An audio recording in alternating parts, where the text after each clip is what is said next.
Sa nakaraan ay natapos tayo kung saan sinubukang atakihin ni Tomoki ang isang officer ngunit bago pa tuluyang tumama ang kanyang atake ay biglang naputol ang kanyang kamay na labis niyang kinagulat kung anong nangyari.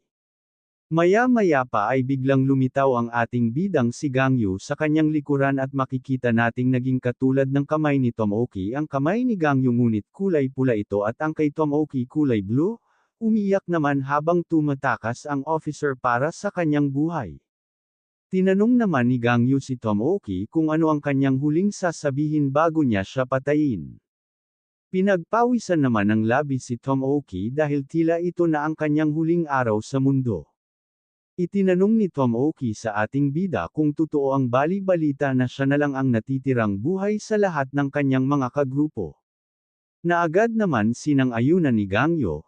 Itinanong naman ni Tomoki kung ibig sabihin ba nun ay patay na din ang bayani na si Tomi.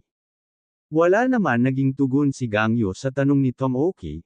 Natawa naman si Tomoki nang kanyang makumpirma mula sa reaksyon ni Gangyu na talagang patay na nga si Tomi.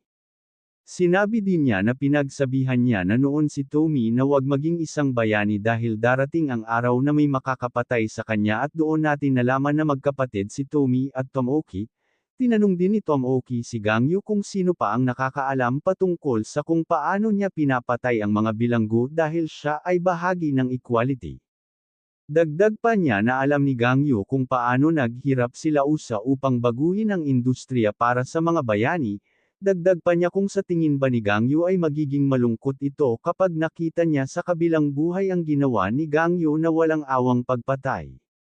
At pinakita ang nakaraan kung saan nakatayo si Tomoki at nakatitig sa buong gusali ng mga bayani ayon pa kay Tomoki na kanyang na-realize na hindi normal ang industriya ng mga bayani, at makikita ang isang lalaki na hino-hostage ang isang babae at lumapit sa kanila ang isang bayani, nagbanta ang lalaki na kapag gumalaw pa ang bayani ay papatayin niya ang babae ngunit sa kasamaang palad ay pareho silang walang awang pinatay ng bayani.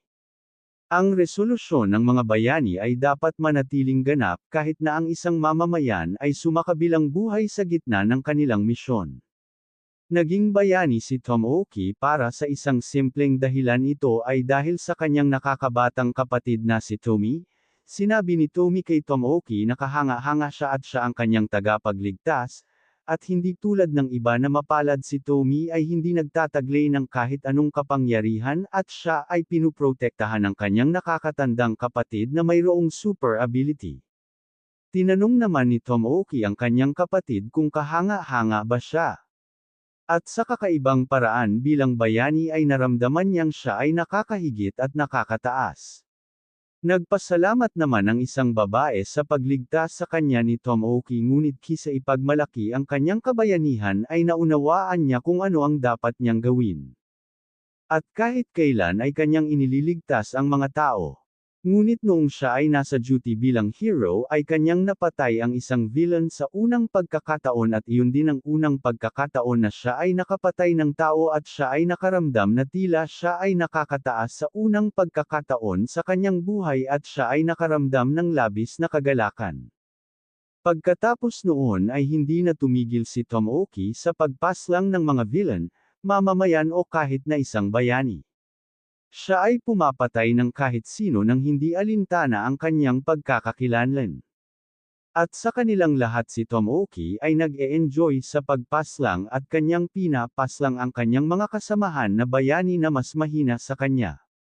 Hindi din niya iniisip ang kanyang pagtataksil o ang magiging kahihiyan ng kanyang ginawa kapag natalo niya sila. Gayunpaman ay walang nakakapagtago ng sekreto habang buhay dahil nagsisimulang maghinala si Tomi sa kanyang nakakatandang kapatid dahil sa pag-uwi nito ng huli sa gabi at kanyang tinatakpan ng pabango ang amoy ng dugo mula sa kanyang katawan. Kaya napagpasyahan ni Tomi na sundan ang kanyang ate at siya ay labis na nagimbal ng kanyang madatnan si Tomoki na walang awang pumapatay ng maraming mga tao, at kanyang nasaksihan ang ginagawang pagpaslang ng kanyang nakakatandang kapatid. Nabigla naman si Tomoki nang kanyang makita si Tomi at sinabi nito na pinagsabihan niya siya na wag aalis sa kanilang bahay ngunit huli na ang lahat dahil natuklasan na ang kanyang tinatagong lihim. Maya-maya pa ay hayok sa dugo na inalok ni Tomoki ang kanyang kapatid na samahan siya sa pagpaslang, hindi naman makapaniwala si Tomie na walang awang pinangwawasak ni Tomoki ang mga katawan ng kanyang biktima. Patuloy naman sa pagpatay si Tomoki habang kanyang sinasabi na kung hindi siya sasamahan ni Tomie ay mag-isa niya na lang iyon na gagawin. Ngunit sa kanyang pagkagulat ay may isang kadina na gawa sa mahika ang pumulupot at pumihil sa kanya, at sa desperadong sitwasyon na iyon ay nagawang may palabas ni Tomie ang kanyang kapangyarihan upang pigilan ang kanyang ate sa pagpaslang. Napaiyak naman si Tomie dahil sa ginagawa ng kanyang ate.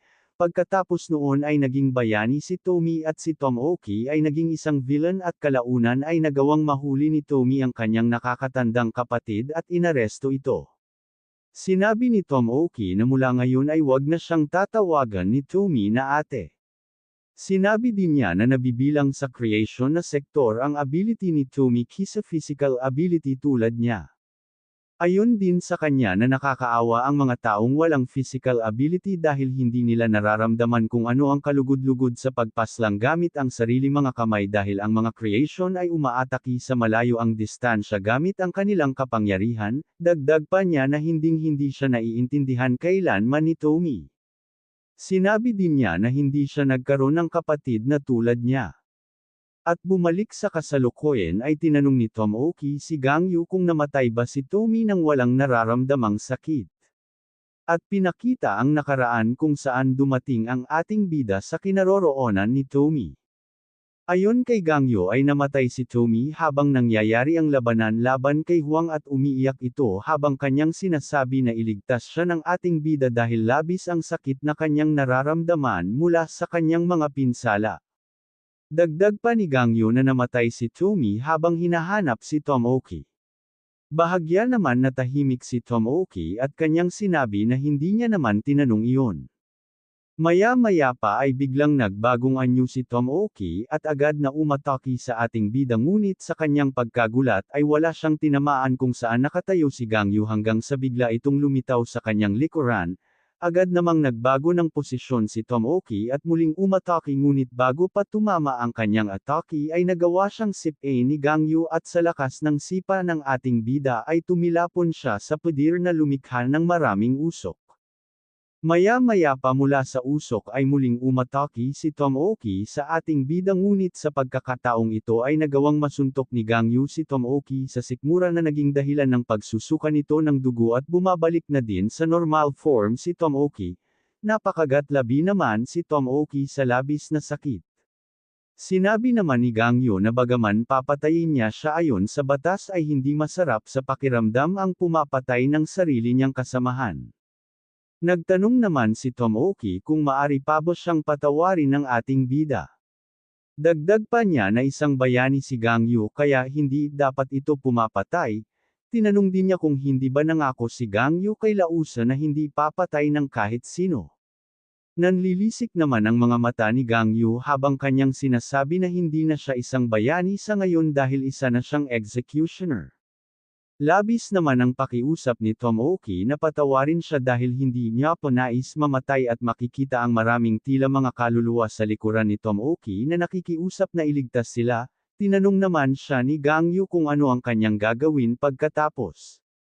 Labis naman ang saya ni Tomoki sa pag-aakalang patatawarin siya ng ating bida ngunit sa kasamaang palad ay naghanda ng isang atake si Gangyu upang burahin siya sa mundo at sa lakas ng kanyang suntok ay maririnig ito sa buong Rukulus Prison.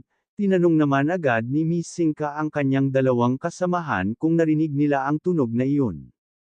Hindi naman mapakali si Miss Sinka sa kilig ng kanyang mapagtanto na si Gangyu ang may gawa ng malakas na tunog na iyon. Sinabi din ni Miss Sinka na labis na siyang nahuhulog sa ating bida sana all. Habang sa isang silid ay makikita ang isang officer at makikita sa kanyang mukha ang labis na takot habang kanyang iniisip kung ano na ang nangyayari sa mundo. At sa ibang silid ay makikita din si Huang habang kanyang kasama ang isa pang bilanggo at napangiti ito dahil labis na pinapalawak ni Gangyu ang kanyang ekspektasyon sa kanya. Wala naman masabi ang babae at hinayaan niya lang si Huang na tumawa na parang baliw. Masaya namang sinabi ni Huang na malapit na sila muling magkita ni Gang Yu nang biglang may isang atake ang tumama sa kanya na naging dahilan ng kanyang pagtilapon sa pader. Nakikita naman na labis na nagulat si Huang dahil sa supresang atake na tumama sa kanya at nang may isang tao ang nagpakita at kanyang sinasabi kung nabuboring ba si Huang. Dagdag pa niya na maari silang maglaro na dalawa. Tinawag namang lolo ni Huang ang matanda at nakilala natin siya bilang si Kingston, isang death row inmate sa ikalimang palapag.